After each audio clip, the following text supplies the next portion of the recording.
Hello students, जैसा कि आप स्क्रीन पे देख पा रहे हैं, आज हम लोग शुरुआत करने वाले हैं direct indirect narration. What is narration? This is the first question raising in mind. तो पहला जो प्रश्न आपके मन में उठता है वो नरेशन क्या चीज होती है। ये डायरेक्ट इनडायरेक्ट तो आपने सुने होंगे, बट नरेशन क्या होती है? बट रियलिटी में से हम नरेशन ही कहते हैं। तो डेफिनेशन इसकी हम बताते हैं आपको।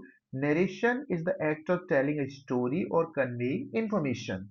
अगर हम किसी भी कहानी या सूचना को किसी दूसरे तक पहुंचा रहे होते हैं, कहानी सुना रहे होते हैं, सूचना पहुंचा रहे होते हैं, तो जो बताना है, बताने की जो प्रक्रिया है, बताते ही तो है ना।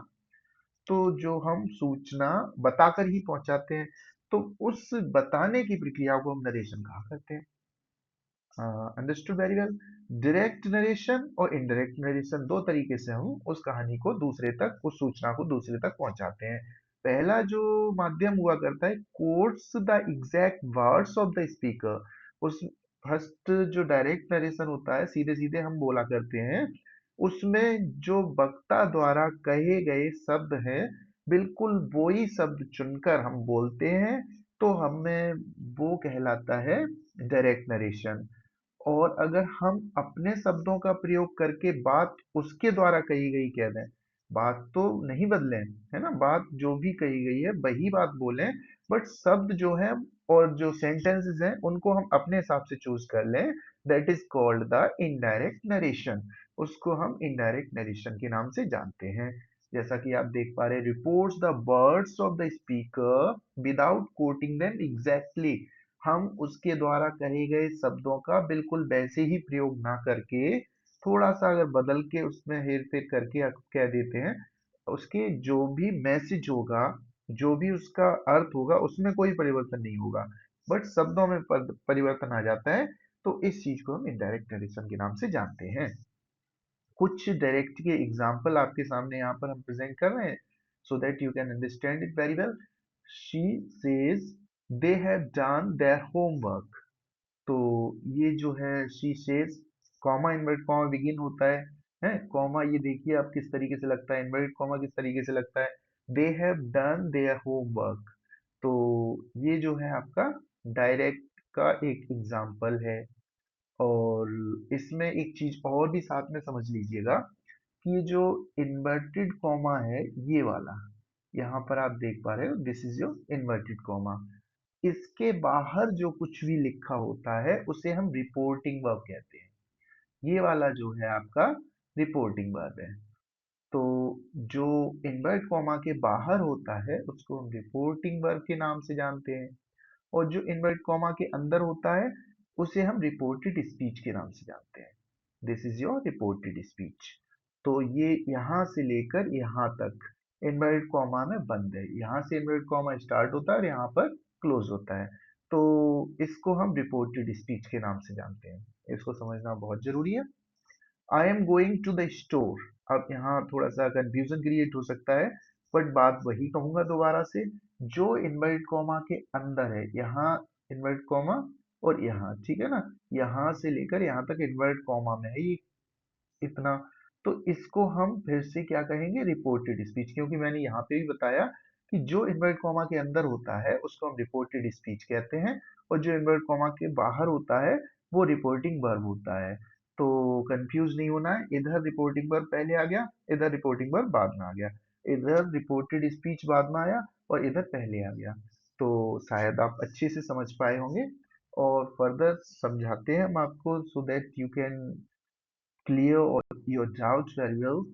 Next है, she said I love reading books। तो ये वाला जो आपका है रिपोर्टिंग वर्ब हो गया, और ये वाला जो है वो हो गया आपका रिपोर्टेड स्पीच। अब इनको सॉल्व करके देखते हैं हम, कि ये जब हम सॉल्व करेंगे तो इनका क्या रहेगा। फर्स्ट है, she says they have done their homework। तो इसका है, she says that they have done their homework। तो एक चीज और अच्छे से समझ लीजिएगा, कि यदि हम किसी सेंटेंस में जो रिपोर्टिंग वर्ब है उसको प्रेजेंट या फ्यूचर टेंस में पाते हैं, तो यहाँ पर जो ये वाला टेंस है, इसमें कोई चेंज नहीं हुआ करता है। यहाँ पर आप देखेंगे ये जो है एस या एस प्रेजेंट इंडेफिनिट टेंस में आया करता है, तो ये प्रेजेंट हो गई रिपोर्टिंग वर्ब आपकी। यदि रिपोर्टिंग वर्ब आपकी प्रेजेंट है तो इधर ये टेंस जो है वो सिमिलर रहा। आप ऊपर वाला देखिएगा, हैव यहाँ पर है और हैव यहाँ पर भी है। तो ये कंडीशन तब बना करती है यदि आपकी रिपोर्टिंग वर्ब प्रेजेंट या फ्यूचर टेंस में हो, तो रिपोर्टेड स्पीच के टेंस को नहीं बदलते हैं।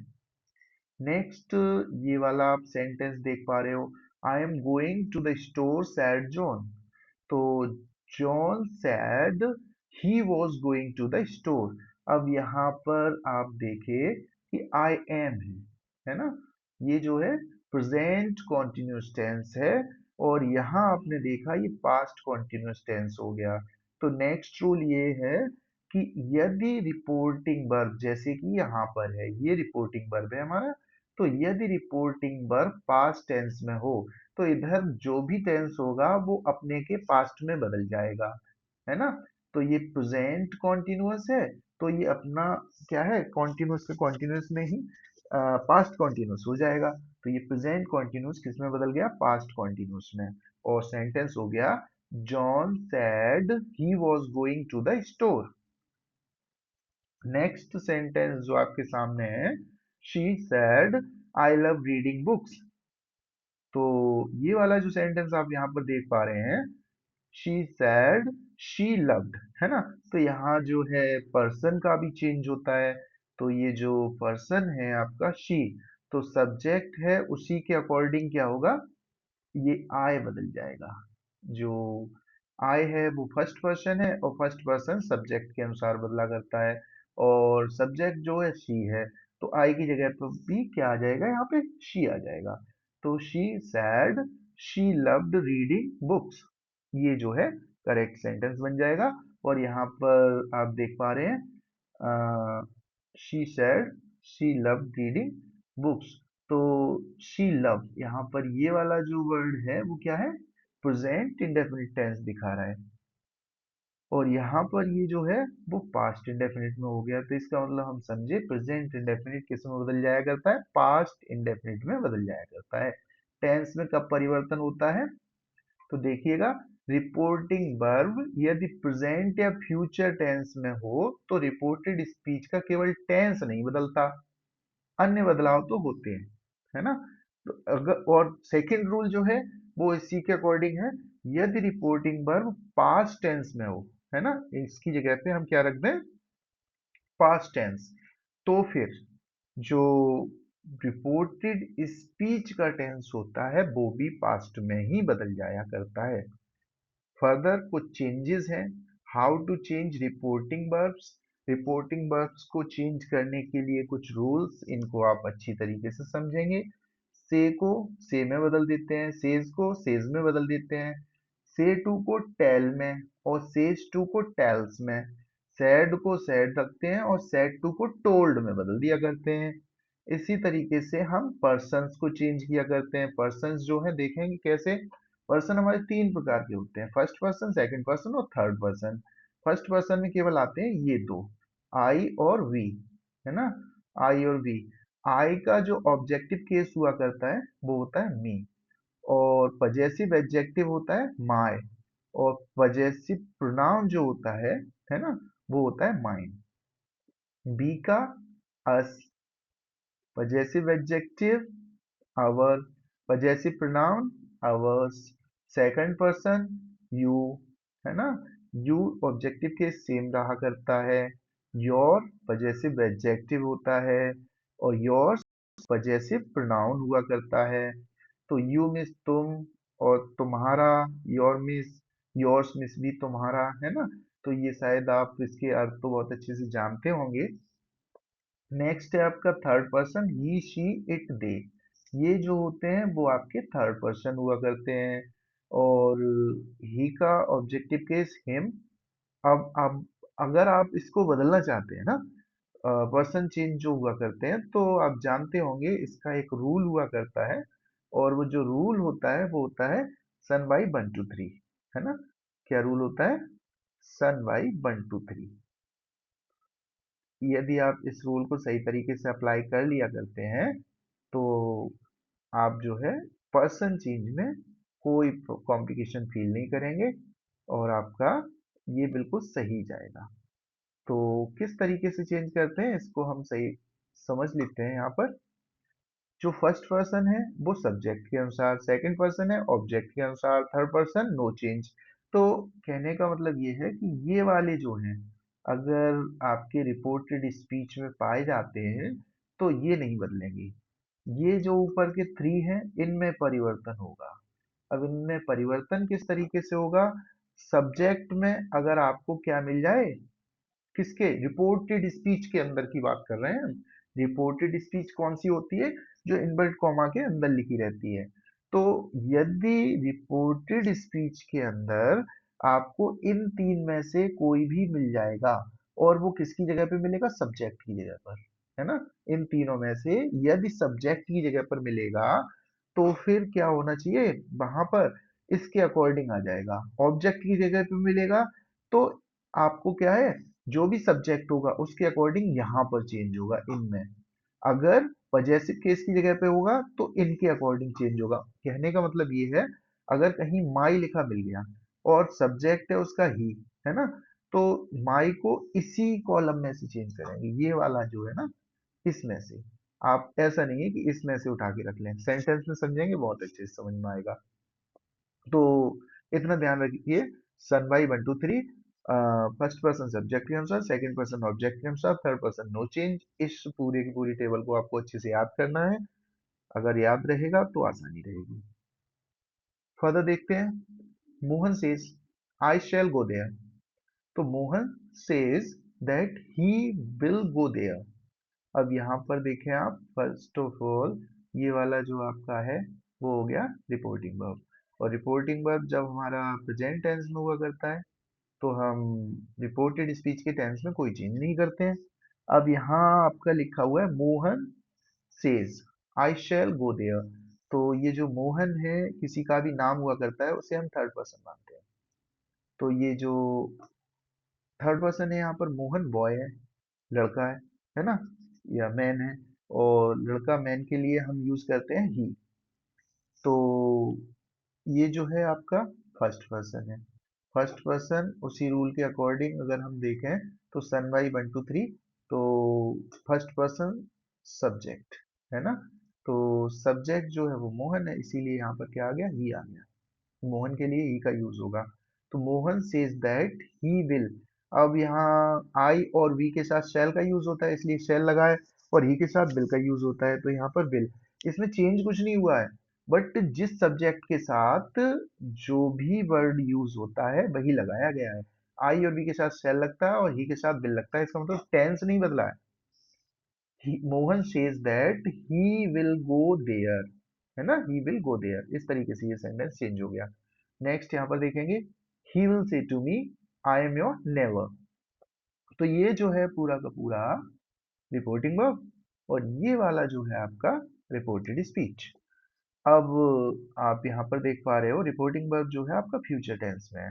तो एक कंडीशन फिर से अप्लाई हो गई, अगर रिपोर्टिंग वर्ब आपका फ्यूचर टेंस में होता है तो रिपोर्टेड स्पीच का टेंस नहीं बदलता, ये वाला नहीं बदलता है ना।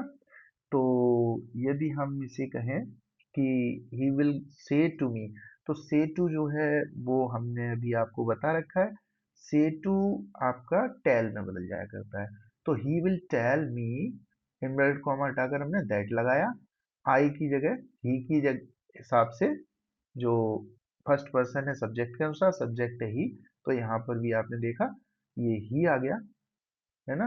ही इज योर, योर जो है वो क्या है? Second person. और सेकंड पर्सन किसके अनुसार बदलता है? ऑब्जेक्ट के अनुसार। सन बाई 1 2 3 सेकंड पर्सन ऑब्जेक्ट के अनुसार, है ना। तो यहाँ पर आप देखेंगे योर, और ये है मी। तो ये जो है किस केस में? पजेसिव केस में। ये वाला जो है आपका पजेसिव केस में है। तो योर जब बदला जाएगा ना तो मी के अनुसार, मी का पजेसिव केस देखिएगा आप ऊपर जो टेबल है ये काम आएगी आपके। तो मी का पजेसिव एडजेक्टिव, है ना, मी का पजेसिव माई हो गया। लेकिन यहाँ पर देखें योर को बदला किसमें, मी के अनुसार, तो मी ऑब्जेक्ट है, केस नहीं बदलेगा, केस तो सेम रहेगा। तो ये वाला जो है माई आ गया यहाँ पर, क्योंकि अगर इस वाले कॉलम में से किसी को बदलना है, योर को बदलना है, तो रहेगा इसी में से कोई एक ले सकते हो आप। ऐसा नहीं है इसे उठा के रख दो। आप जो है अगर योर को बदल रहे हो इस तरीके से, तो इस शुरू से लेकर इस पूरे के पूरे एक ही कॉलम में से, इसमें से ही आप कोई एक वर्ड उठाओगे। ऐसा नहीं है कि इधर से उठा के रख लो या इधर से उठा के रख लो, ऐसा पॉसिबल नहीं है। आपको लेना इसी में से पड़ेगा, देख इनमें से किसी में से भी सकते हो आप। तो शायद आप समझ पा रहे हो मेरी बात को। देखिएगा, he will tell me that he is my never, तो ये और की जगह माई कैसे आया, मी की वजह से, क्योंकि सेम कॉलम में से लिया, तो मी जो है वो उसकी जगह पे माई नेवर आ गया, ये और की जगह माई हो गया।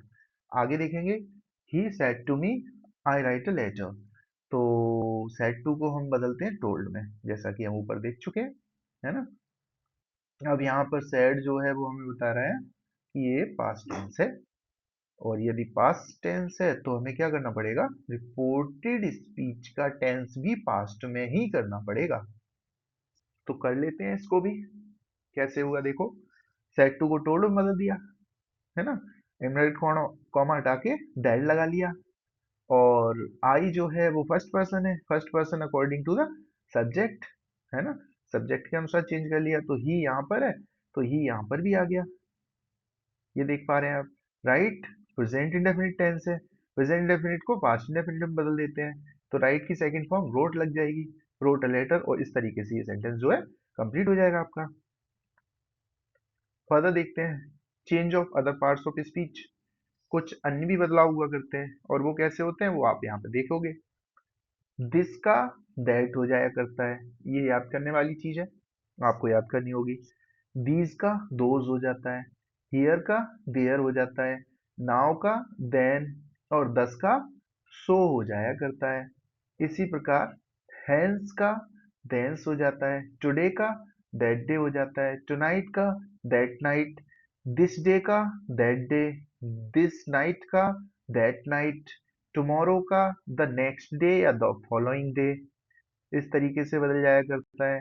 आगे है यस्टरडे का द प्रीवियस डे, या फिर द डे बिफोर, यस्टरडे को इस तरीके से बदल देते हैं। आगे है द डे बिफोर यस्टरडे, तो सीधा सीधा लिख देते हैं 2 days before, the day after tomorrow, in 2 days time, last week, the previous week, इस तरीके से इसको बदल देते हैं। या फिर द वीक बिफोर, ये जो है द वीक बिफोर, इसको भी बदल दिया, इस तरीके से भी बदल देते हैं, किसको, लास्ट वीक को द वीक बिफोर कह के भी बदल दिया करते हैं। एक्सेप्शन, एग्जाम्पल, यहाँ पर कुछ अपवाद है, उसको सही तरीके से समझ लीजिए। This morning she said I will go out today, अब ये अपवाद क्यों है, यदि कोई चीज आपके सामने हो, दिस मॉर्निंग, आई मीन ये जो सिचुएशन है आपको ऐसी बताई जा रही है जो प्रत्यक्ष है, तो इस टाइम पर नहीं बदलते हैं इन वर्ड्स को। This morning she said I will go today, तो this morning she said that she would go out today, क्योंकि वो सामने प्रत्यक्ष की घटना है ना, अगर कोई पास्ट की होती, आपके सामने की नहीं होती, तो फिर टुडे का दैट डे हो जाता, बट इस सिचुएशन में इसे नहीं बदलते हैं। बाकी सारी सिचुएशंस में अगर कोई प्रत्यक्ष होगी घटना, आपके आसपास की बात बताई जा रही है, तो वहां पर वैसा ही रखते हैं, अदरवाइज सभी सिचुएशंस में इसको बदलते हैं। तो देखिएगा, चेंज इन टेंसेस, अब जो टेंस है उनमें किस तरीके से बदलाव करना है, इसको आप अच्छी तरीके से समझिएगा। Present indefinite tense past indefinite tense में बदल जाता है, अगर आप इसे नहीं जानते हो तो इसे भी समझ लीजिए। वर्ब की फर्स्ट फॉर्म या वर्ब में ऐसे ही एस लगा होता है, डू डज लगा होता है, तो इसे पहचान लेते हैं कि ये प्रेजेंट इंडेफिनिट टेंस है। पास्ट इंडेफिनिट में जब हम बदलते हैं तो वर्ब की सेकंड फॉर्म लगा देते हैं, डिड लगा देते हैं, है ना। नेगेटिव इंटरोगेटिव होगा तो डिड लगेगा, और अगर एफर्मेटिव होगा तो आपकी वर्ब की सेकंड फॉर्म लगेगी। आगे है प्रेजेंट कॉन्टिन्यूस टेंस, और इसको बदल देते हैं पास्ट कॉन्टिन्यूस टेंस में। इज एम आर जो होता है वो इसकी हेल्पिंग वर्ब हुआ करती है, और पास्ट कॉन्टिन्यूस टेंस की हेल्पिंग वर्ब वॉज वर हुआ करती है। Present perfect tense has have हुआ करता है, पास्ट परफेक्ट टेंस में हैड जो हेल्पिंग वर्ब है उसका यूज हुआ करता है। नेक्स्ट है आपका प्रेजेंट परफेक्ट कॉन्टिन्यूस टेंस, इसको हम बदल देते हैं पास्ट परफेक्ट कॉन्टिन्यूस टेंस में। तो has been have been present perfect continuous tense की हेल्पिंग वर्ब होती है, और हैड बीन जो है वो पास्ट परफेक्ट कॉन्टिन्यूस टेंस की हेल्पिंग वर्ब होती है। पास्ट इंडेफिनिट टेंस जो है वो पास्ट परफेक्ट टेंस में बदल जाता है। पास्ट इंडेफिनिट की वर्ब की सेकंड फॉर्म और डिड, और पास्ट परफेक्ट टेंस जो हो हैड, तो वर्ब की सेकंड फॉर्म डिड लगा होगा, वहां पर क्या आ जाएगा, हैड। इससे वर्ब की थर्ड फॉर्म भी जुड़ती है इसमें, आपको पता लगेगा पास्ट परफेक्ट टेंस में बदल गया है। पास्ट कॉन्टिन्यूस टेंस जो होता है वो पास्ट परफेक्ट कॉन्टिन्यूस टेंस में बदल जाता है। देख लीजिए इसकी हेल्पिंग वर्ब भी पास्ट कॉन्टिन्यूस वॉज वर्ब होती है, वर्ब की आईएनजी भी लगती है, मेन वर्ब की आईएनजी फॉर्म। अब यहाँ पर जो है पास्ट परफेक्ट कॉन्टिन्यूस टेंस में बदल जाता है, तो हैड बीन प्लस वर्ब की आईएनजी फॉर्म हो जाती है यहाँ पर। अगला है, आप जैसा कि देख पा रहे हो यहाँ पे पास्ट परफेक्ट टेंस। जो पास्ट परफेक्ट टेंस है वो नहीं बदलता, वैसे का वैसा ही रहा करता है, और पास्ट परफेक्ट कॉन्टिन्यूस टेंस भी वैसा ही रहता है जैसा कि आप देख पा रहे हो। कैन जो मॉडल ऑक्सिलरीज हैं उसमें कैन जो है वो कुड। अब आप कहेंगे कि फ्यूचर क्यों नहीं बदला आपने, तो फ्यूचर में दो वर्ड्स पाए जाते हैं, एक तो विल और एक शैल है। जहां आपको विल मिलेगा वहां वुड हो जाएगा, और जहां शैल मिलेगा शुड हो जाएगा, बाकी तो सब लगभग सेम ही रहता है, और वो according to the modal auxiliaries भी बदल जाया करता है। तो इसे आप ध्यान से देखेंगे तो समझ जाएंगे। जो आपका कैन है उसकी जगह पर क्या आएगा, कुड।